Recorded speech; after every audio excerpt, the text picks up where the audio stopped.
আসসালামু আলাইকুম। আমি এখন ছোট মাছ রান্না করব। এজন্য আমি ঝিঙা, আলু আর কিছু কচু কেটে নিয়ে রেখেছি।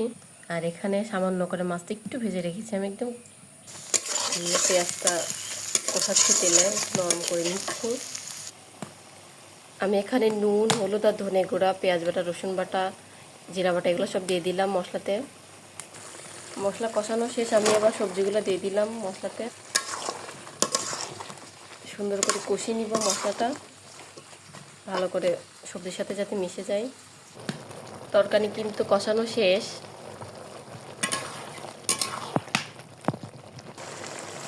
এবার ঝোলে পানি দিয়ে দিলাম তরকারিতে। এবার তরকারিতে মাছগুলো দিয়ে দিলাম। তরকারিটা কিন্তু সুন্দর মতো ফুটে যাচ্ছে। এই যে মজাদার ঝিঙে দিয়ে, আলু দিয়ে, কচু দিয়ে, ছোটো মাছ দিয়ে তরকারি রান্নাটা শেষ। এখন আমি নামিয়ে দিয়েছি তরকারিটা।